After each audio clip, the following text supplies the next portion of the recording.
Oh man, where to begin? I mean, this is just rife with occult symbology of the left-hand variety. I mean, you look in the lower left-hand corner, you have the sort of managerial class, hemming and hawing about decisions, but it's compartmentalized and subordinate under the feet of what looks like a young boy being initiated on a white and red checkerboard, not just white and black, but white and red, which signifies blood sacrifice.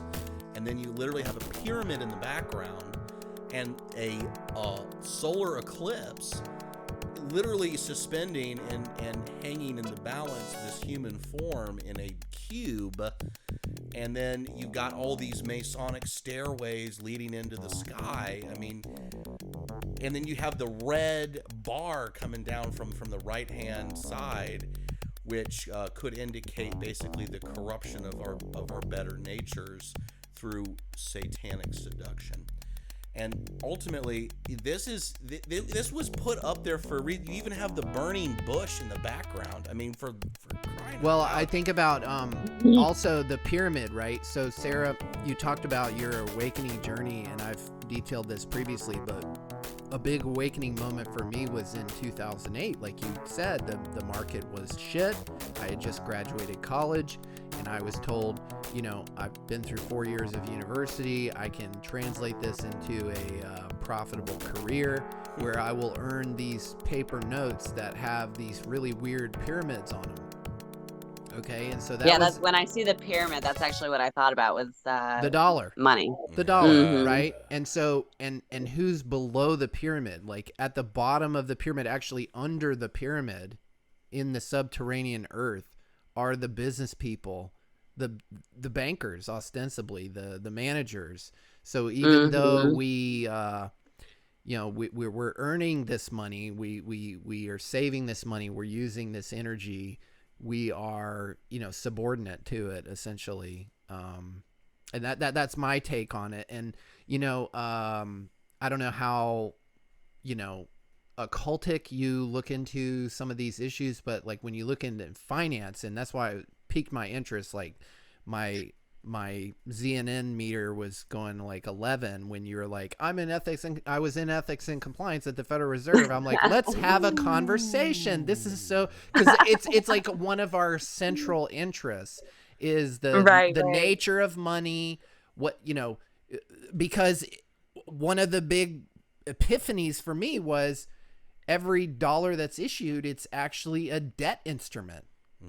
Right. So what's your awareness of that? What was your awareness when you were at the Fed? And like, oh my gosh, I was so naive. I mean, I was still a very young professional, and it was more through the experiences of seeing what happened with the conflict of interest with this executive. And then just like it was almost like breadcrumbs of wait, that's not right. Wait, that's not right. And one other experience that I had while I was with the Federal Reserve was with our economist within supervision, regulation, and credit. There's economists that work within supervision, regulation, and credit, and then there are economists. There's like an entirely different economist department. I'm only speaking about the economist within supervision, regulation, and credit, but I would venture to assume that there's probably similarities. When economists are, the majority of economists who work for the Federal Reserve are not U.S. citizens. What? And yeah. Say that one more time. Say that one more time.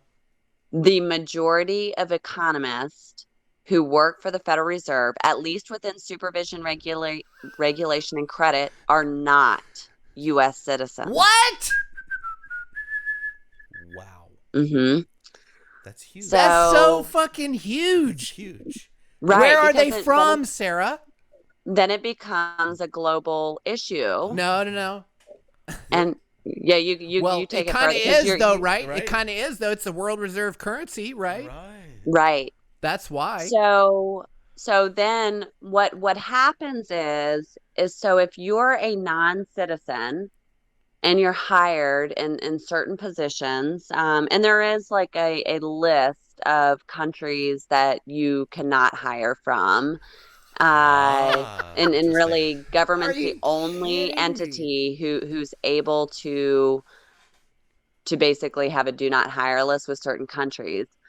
So with that said, if you're a non-citizen, the economists that I had to oversee, I had to help them. I partnered with HR and helped them with towards citizenship. Well, I started looking at kind of just doing an analysis and looking at turnover rates, and they had to get their citizenship, like say, I believe it was like within 5 years of becoming joining the Fed, or I don't know, there's all these like little stipulations, but let's just say Sarah, for the sake of ease, were the yes. how many were Chinese? Um, I want to, don't hold me to this. And honestly, it might be out there. You could maybe look it up. I don't think we were allowed to hire from China. How many people from Okay. our greatest ally in the Middle East? Yeah, and please do not hold me to that because it's We been several won't. We years. won't. But So, it's interesting, right? Because I had another experience, right? This is post, in my opinion, wake up. But I was traveling to Japan, Thailand, and I had a stop in. I went through China essentially, and when I was on the plane, they were playing for their flyers, their passengers, a documentary style video about the Federal Reserve System and how the Federal Reserve System has been the world reserve currency, but it's basically dying. And uh-huh. we have been essentially we've been lending Americans products for these dollars. And Right. it's we as Chinese, we are holding gold and saving gold and promoting gold, even though that's not really true. They're one of the biggest currency printers, Yeah, like we manipulators are. there are, yeah. For sure. But the propaganda they were playing to their citizens struck me like a hammer upside the head, because Right. when I'm on an American flight, I'm watching Wally and fucking, Right. bullshit, like bullshit. At least the Chinese government is trying to like weaponize their citizenry properly Right, instead of like pacify. In America, they're Well, trying to pacify me and not even get me well, to engage with this type of information. Well, and that's a really good point and that's a problem kind of full circle to where we first began, Dave, is education. Right.